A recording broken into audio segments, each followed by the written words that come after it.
आप देख रहे हैं भारत का लोकतंत्र। मेरा महंत रघुदास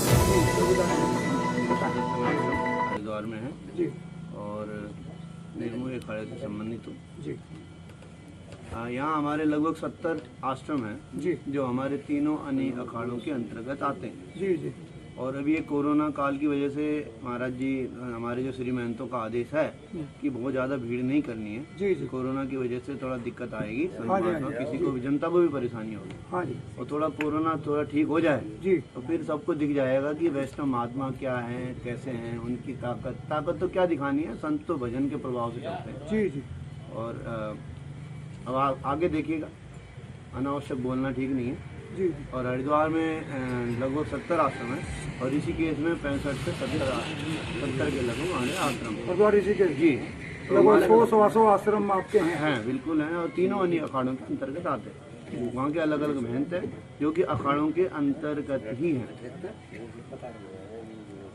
गुरु जी, ये जो अभी सरकार ने कुछ अधिकारियों ने तो गलती तो बहुत बड़ी की है, इसमें कोई दो राय नहीं। एक तरफ तो 1 करोड़ रुपया दे रहे हैं, बिल्डिंग बनवा रहे हैं, दूसरी तरफ कोर्ट को कोई जानकारी नहीं दे रहे, स्थायी निर्माण का हलफनामा ले रहे हैं, सारे कागज अपने पूरे करवा रहे हैं और कोर्ट को कुछ नहीं बता रहे हैं इस मामले में। कोर्ट अपना फैसला कर रहा है। तो कोर्ट तो एक ऐसी चीज है जो आप जानकारी देंगे उसी जानकारी पे कोर्ट अपना फैसला देता है। कोर्ट एक शीशा है जो दिखता है उसी का जवाब देता है।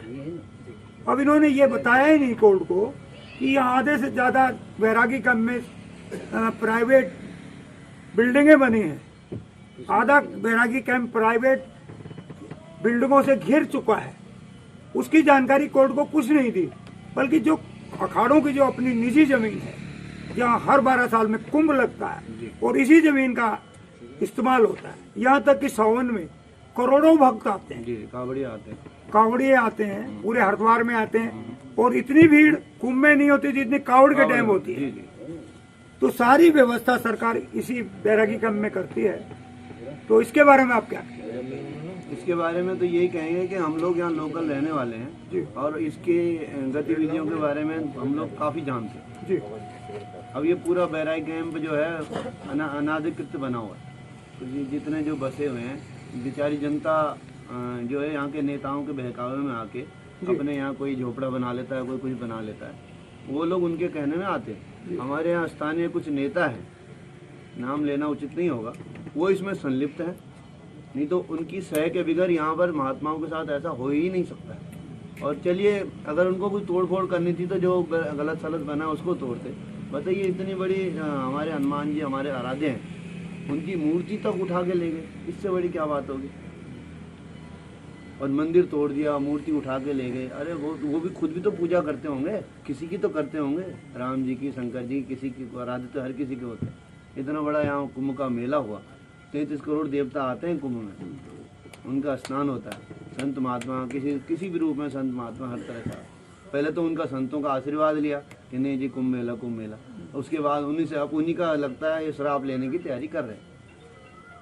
गुरु जी ने बहुत बढ़िया जानकारी दी।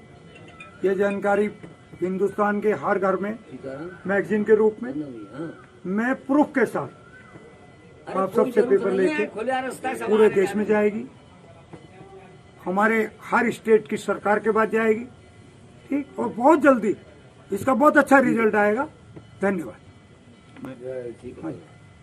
मैं ये सभी अखाड़ों की ओर से आपको इस विशेष अंक के लिए शुभकामनाएं देता हूं और ये खूब उन्नति करे, आगे खूब प्रसार करे, संतों की सेवा करे। इसी के साथ जय श्री राम।